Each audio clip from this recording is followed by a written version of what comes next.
नमस्कार दोस्तों, welcome back on BK to competition classes. तो आज के इस वीडियो में हम लोग बात करेंगे कि नीट 2025 का एलिजिबिलिटी क्राइटेरिया क्या है और सिलेबस क्या है। क्या सिलेबस में कुछ चेंज हुआ है कि नहीं हुआ है, या 2024 का जो सिलेबस है उसी के हिसाब से तैयारी करें, या कुछ और तरीका या कुछ और चेंज करना पड़ेगा। तो चलिए जान लेते हैं दोस्तों कि नीट 2024 का एलिजिबिलिटी क्राइटेरिया क्या है और सिलेबस क्या है। डिटेल में डिस्कशन कर लेते हैं। तो दोस्तों मैं आपको बता दूं कि सबसे पहले पॉइंट में जानेंगे। सबसे पहले हम लोग बात करेंगे एलिजिबिलिटी क्राइटेरिया के बारे में, यानी कि क्लास 12th में कौन से सब्जेक्ट, यानी कि सब्जेक्ट कंट्रीब्यूशन क्या रहेगा। सब्जेक्ट कंट्रीब्यूशन ज्यादा से ज्यादा 8-9 मिनट की वीडियो होगी या 5-6 मिनट का वीडियो होगा। इसको आराम से देख लो, पूरा कंफ्यूजन दूर हो जाएगा सिलेबस से रिलेटेड और एलिजिबिलिटी क्राइटेरिया से रिलेटेड नीट 2025 के लिए। तो चलिए जान लेते हैं दोस्तों। मैं आपको बता दूं कि यदि आप क्लास 12th में सब्जेक्ट कंट्रीब्यूशन की बात करें तो क्लास 12th में सब्जेक्ट कंट्रीब्यूशन होना चाहिए PCB प्लस इंग्लिश, ठीक है, यानी कि फिजिक्स, केमिस्ट्री, बायोलॉजी, और साथ में अंग्रेजी सब्जेक्ट भी यानी कि इंग्लिश भी होना मस्ट है। तो आशा करते हैं कि दोस्तों आपको समझ में आ चुका होगा कि नीट 2025 में सब्जेक्ट कंट्रीब्यूशन क्या होना चाहिए। चलिए दूसरा पॉइंट जान लेते हैं दोस्तों कि क्लास 12th में परसेंटेज कितना होना चाहिए इन सब्जेक्टों में। तो सब्जेक्ट परसेंटेज कंट्रीब्यूशन जान लेते हैं, ठीक है दोस्तों। तो सब्जेक्ट कंट्रीब्यूशन की अगर बात करें तो पीसीबी प्लस इंग्लिश, ठीक है।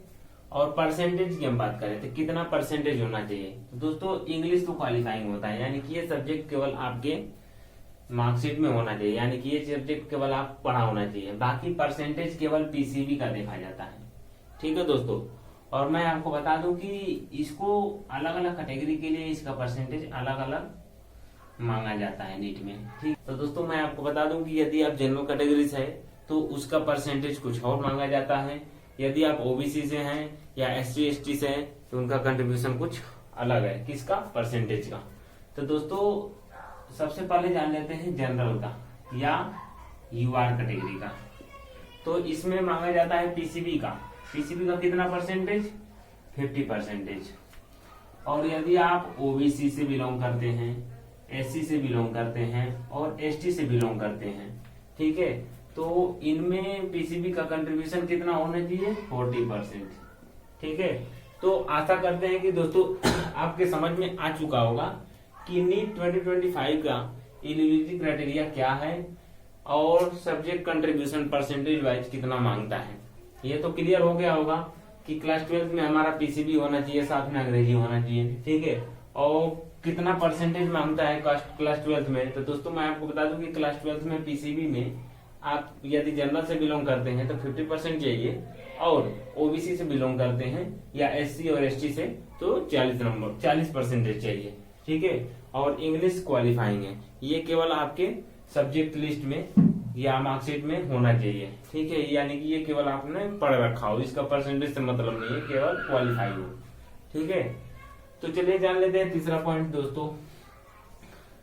तीसरा पॉइंट जान लेते हैं कि दोस्तों एज क्राइटेरिया का लिमिट क्या है। एज क्राइटेरिया कह लीजिए या एज लिमिट क्या है, किसके लिए, नीट 2025 के लिए। तो दोस्तों मैं आपको बता दूं कि एज क्राइटेरिया के बारे में डिस्कशन कर लेते हैं। एज क्राइटेरिया या लिमिट किसके लिए, नीट 2025 के लिए, नीट 2025, ठीक है दोस्तों। तो दोस्तों मैं आपको बता दूं कि आपका जन्म यानी कि 2008 या उससे पहले का हुआ है, या आप दोस्तों मैं आपको बता दूं कि यदि आपका जन्म 2008 या उससे पहले का हुआ है तो आप आराम से नीट 2025 में अपीयर हो सकते हैं, ठीक है। आप बिल्कुल एलिजिबल है, ठीक है, किसके लिए, नीट 2025 के लिए। लेकिन उसके बाद के हैं आप, यानी कि 2009, उससे ऊपर का तो नहीं। जैसे आप पीछे जाइए 2008 तक का अगर यदि आपका जन्म है तो आप आराम से अपीयर हो सकते हैं 2025 में। जैसे 2008 हुआ, 2007 हुआ, 2006 हुआ, 2002 हुआ, ऐसे पीछे जितना भी जा सकते हैं, ठीक है। इसलिए कि मैक्सिमम का लिमिट नहीं है, एज लिमिट, ठीक है दोस्तों, मिनिमम का लिमिट है। तो यही मैं बात कर रहा हूँ कि यदि आपका जन्म, ठीक है, 2008 या उससे पहले का 2008 या उससे पहले का होना चाहिए। इतना आसान भाषा में कोई नहीं समझाएगा दोस्तों, ठीक है।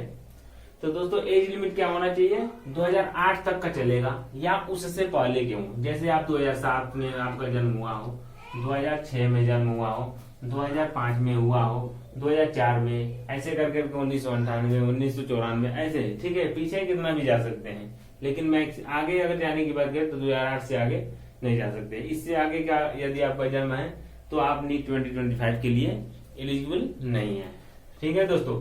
तो आशा करते हैं कि आपको समझ में आ चुका होगा कि एज क्राइटेरिया या एज लिमिट क्या है नीट 2025 के लिए। तो चलिए जानते हैं दोस्तों, अभी चौथा पॉइंट जान लेते हैं जो कि इम्पोर्टेंट है, ठीक है, कि नीट सिलेबस क्या है, ठीक है। नीट सिलेबस की बात कर लेते हैं। नीट सिलेबस किसने, 2025 नीट। तो दोस्तों मैं आपको बता दूं कि एनटीए जो होता है ना, सिलेबस इन्फो बुलेटिन जारी करता है। कब रिलीज करता है, दिसंबर में, ठीक है। तो अभी अगस्त गया है, सितंबर चल रहा है, सितंबर, अक्टूबर, नवंबर, दिसंबर, यानी कि 3 महीना है जो कि अभी नया सिलेबस जो जारी करेगा, ठीक है। तो उसके लिए तो आप वेट नहीं कर सकते, 3 महीना अपना खराब नहीं कर सकते। तो दोस्तों मैं आपको बताऊंगा कि एनटीए इंफॉर्मेशन बुलेटिन जो दिसंबर में रिलीज होता है, अभी उसमें 2-3 महीने टाइम है, 3 महीने टाइम है, ठीक है। तो अब अभी टाइम खराब आप कर नहीं सकते, तो प्रिपरेशन जारी रखें अपना। किसके बेस पे, नीट 2024 का जो सिलेबस है उसके हिसाब से अपना तैयारी करते रहें। अब बाकी दिसंबर में जो नया बुलेटिन एनटीए जारी करेगी सिलेबस का, तो उसके हिसाब से हम अपना देख लेंगे कि क्या चेंज हुआ है, क्या नहीं चेंज हुआ है, या वही है, ठीक है। और यह भी तो हो सकता है कि जो 2024 का सिलेबस है सेम वही 2025 में हो, या ये भी हो सकता है कि कुछ टॉपिक को अलग किया हो, यानी कि सिलेबस से बाहर किया हो, या कुछ नया टॉपिक को उसमें ऐड किया हो, ठीक है दोस्तों। तो दोस्तों एनटीए अपना जो सिलेबस इन्फो बुलेटिन जो है कब जारी करता है, इन दिसंबर, ठीक है, इन दिसंबर में जारी करता है क्या, इन्फो बुलेटिन, ठीक है दोस्तों। तो हम लोग किसके बेस पे तैयारी करेंगे, ठीक है, prep based on NEET 2024 syllabus, ठीक है। अभी जब तक ये सिलेबस नया जारी नहीं कर देता है एनटीए, तब तक हम लोग नीट 2024 के सिलेबस के हिसाब से तैयारी जारी रखेंगे, ताकि हमारा 2-3 महीना खराब ना हो, हम वेट नहीं कर सकते हैं, ठीक है दोस्तों। तो चलिए जान लेते हैं दोस्तों, अभी थोड़ा सा और जान लेते हैं कि प्रिपरेशन प्लान क्या होना चाहिए। लास्ट पॉइंट यही डिस्कशन करेंगे, ठीक है। तो इसको भी जान लेते हैं, एक वीडियो में सब कुछ इंक्लूड कर देते हैं, ताकि बार बार आपको वीडियो देखना ना पड़े स्ट्रेटजी से रिलेटेड नीट 2025 का, एलिजिबिलिटी क्राइटेरिया और सिलेबस के बारे में, ठीक है दोस्तों। तो 5वां हम लोग जान लेते हैं कि प्रिपरेशन प्लान क्या होना चाहिए। प्रिपरेशन प्लान किसका, नीट 2025 के लिए, नीट 2025 का, ठीक है दोस्तों। तो दोस्तों मैं आपको बता दूं कि 2 टाइप के बच्चे होते हैं, ठीक है। एक जो है कि सेल्फ स्टडी करते हैं, ठीक है, सेल्फ स्टडी करते हैं। और दूसरे टाइप के बच्चे ये होते हैं जो बैच लेके पढ़ते हैं, यानी कि बैच किसी टीचर्स का बैच बाय किए और उसे तैयारी किए, बैच स्टडी, ठीक है। बैच के द्वारा स्टडी और सेल्फ स्टडी के बारे में हम लोग डिस्कशन कर लेंगे कि प्रिपरेशन प्लान क्या होना चाहिए। ये भी डाउट क्लियर होना चाहिए, तभी हम आराम से आगे बढ़ सकते हैं और अच्छा नंबर गेन कर सकते हैं। इसलिए कि कट ऑफ आप देख रहे हैं कितना हाई जा रहा है। थोड़ा भी डाउट या कंफ्यूजन में आप तैयारी करेंगे और थोड़ा भी लापरवाही करेंगे तो आप आराम से नेट काउंसलिंग से बाहर ढकेल दिए जाओगे, यानी कि एग्जिट कर दिए जाओगे, यानी कि धक्का मार के भगा दिए जाओगे। ठीक है, तो लापरवाही बिल्कुल नहीं करना है। यदि नीट 2025 में आपको एमबीबीएस गवर्नमेंट सीट चाहिए, वो तो बहुत जोरदार मेहनत करना होगा, जो भी 8-9 महीना बचा हुआ है इसी में। ठीक है, ज्यादा टाइम नहीं है। तो दोस्तों, जो बच्चे सेल्फ स्टडी कर रहे हैं ना, उनके लिए मैं आपको बताऊंगा कि चलिए सेल्फ स्टडी वालों का तो थोड़ा सा लंबा स्टडी हो जाएगा। पहले बैच वालों को बता देता हूँ, ओनली फॉर ऑनलाइन। ठीक है, किसके लिए? बैच स्टडी के लिए। तो दोस्तों मैं आपको बता दूं कि बैच यदि किसी भी टीचर्स का आप लिए हैं कंप्लीट बैच, तो आप उसको 100% फॉलो करें। हम तो यही कहेंगे 100% फॉलो करो। ठीक है, और उस टीचर्स पे, जो टीचर्स आपको जिस टीचर्स का बैच लिए हैं उस बैच पे विश्वास करो।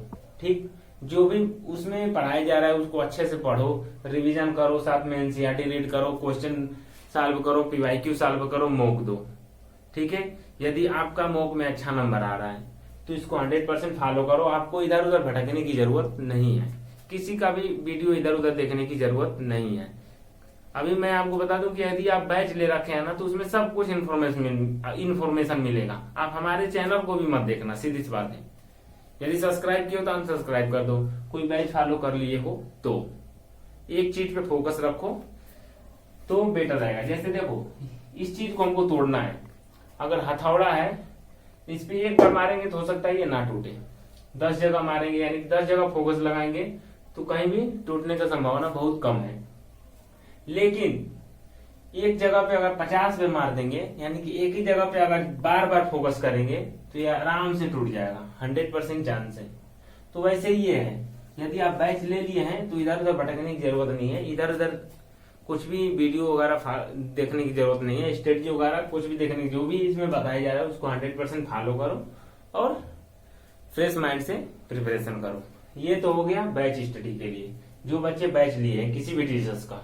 ठीक है, बाकी यदि आप बैच नहीं लिए हैं तो आप हमारे चैनल को भी सब्सक्राइब कर सकते हैं। इसलिए कि मैं इस चैनल पे फिजिक्स, केमिस्ट्री और बायो फुल चैप्टर का तो लेक्चर नहीं ला पाऊंगा, इसलिए कि मैं अकेले सब काम करता हूँ। यूट्यूब थंबनेल वगैरह, वीडियो बनाना, एडिट करना, अपलोड करना, सब काम हमारे जिम्मे होता है। ठीक है, तो अकेले तो नहीं हो पाएगा, लेकिन हाँ मैं आपसे प्रॉमिस करता हूँ कि जो मोस्ट इम्पोर्टेंट टॉपिक्स है ना, जिससे हर साल क्वेश्चन आता ही आता है, उस टॉपिक्स को मैं डिस्कशन करूंगा। यानी कि हफ्ते में फिजिक्स, केमिस्ट्री, बायो तीनों सब्जेक्ट का 2-2 लेक्चर, यानी कि 2-2 टॉपिक का लेक्चर आ जाएगा, या एक या 2-2 टॉपिक जरूर पढ़ा देंगे जो कि मोस्ट इम्पोर्टेंट है, जो 100% एग्जाम में आता ही आता है या आना ही आना है।